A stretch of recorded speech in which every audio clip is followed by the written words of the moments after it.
Loneliness Recovery Rubric Female. I write personal essay and memoir, and this is not really the traditional route. It's a hermit crab essay, obviously, and that means that the essay is living inside a form that is not normally essay. It's living inside a rubric this time. And rubrics are difficult to write in the world of education, and some students hate them because it is how we assess if we are teachers. And sometimes they're not easily working as an assessment.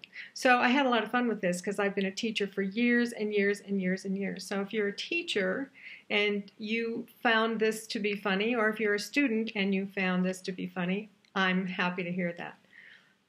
I am trying very hard to put the truth on the page, and so I have been working toward that for about 11 years now. I started writing 11 years ago when I was 55 or 54, I think. I'm 65 now, and that isn't a long time in the scheme of a writer, but it has been the challenge for me to look inside and to tap into the truth and put it on the page. And in this case, I was really working toward that issue of loneliness for me.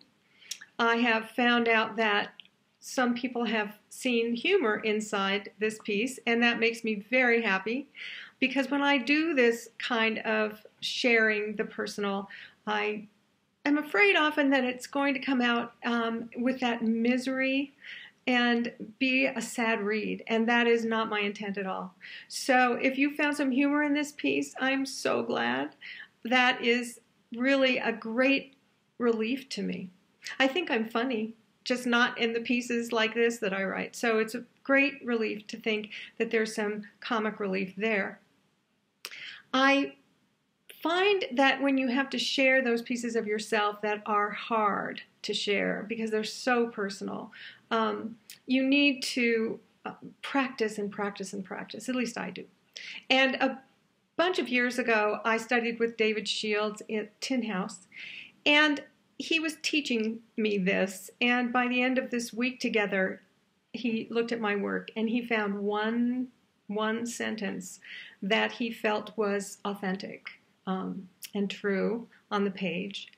And he said to me, in this scene, here's the sentence where you are showing yourself to be complicit. And I love him for doing that for me. And as hard as it was, he set me straight. And I use that as my barometer for the work that I do now. I think about that moment as I write. It's really made a difference in my work. Thank you, David. So that's my goal. I will say this about a piece like this, on the experimental side or alternative side. I know this is not going to help me get my book published, which is sad to me. I've got a memoir out there looking for an agent right now, and they're not going to see this piece and think, oh, now we know she can write a memoir. Too bad. But I like pushing the envelope, and it's wonderful to experiment. And so if you haven't tried that, I hope you will give it a shot. And I think that's everything. And thanks for listening.